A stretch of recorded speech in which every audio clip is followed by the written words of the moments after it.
चिहानमै गाडेर आज चाहिँ उहाँ चाहिँ मृत्युलाई पनि विजय गरेर जी उठ्नु भएको छ, जसलाई रिजरेक्सन डे भनिन्छ, पुनरुत्थापनको दिन भनेर भनिन्छ।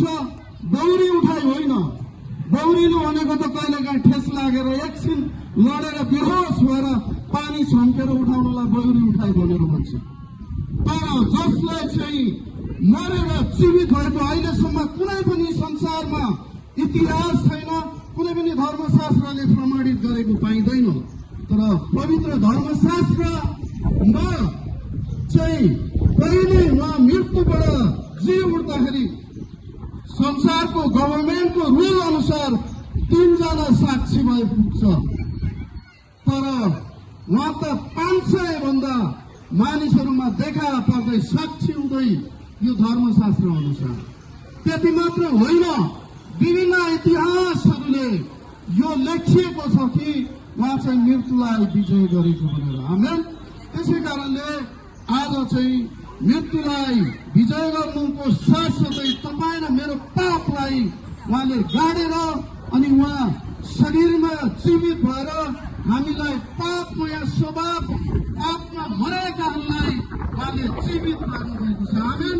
हामी जसले उहाँलाई विश्वास गर्छौँ उनीहरूले चाहिँ आदरणीय दाजुभाइ दिदीबहिनीहरू, अन्त्यमा म यो भन्न चाहन्छु, यदि तपाईँ र म पनि म पापी हुँ भनेर स्वीकार्छु अनि मेरो निम्ति कल्वारी क्रुसमा बलिदान हुनुभयो, क्रुसमा मर्नुभयो भनेर हामी विश्वास गर्छौँ अनि गाडिएर 3 दिन पछाडि जीवित हुनुभयो भनेर हामी विश्वास गर्छौँ भने तपाईँ र मेरो पनि पाप क्षमा हुन्छ। हालेलुया।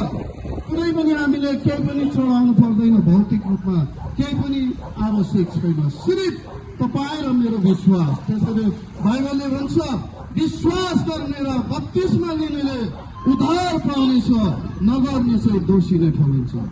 आदरणीय यस चोटमा दाजुभाइ दिदीबहिनीहरू, तपाईँहरू यो वचनलाई आज मनन गर्नुहोस् अनि हराई मनन गर्नुहोस् अनि निर्णय गर्नुहोस्। तपाईँहरूको निर्णयहरू चाहिँ हुन्छ।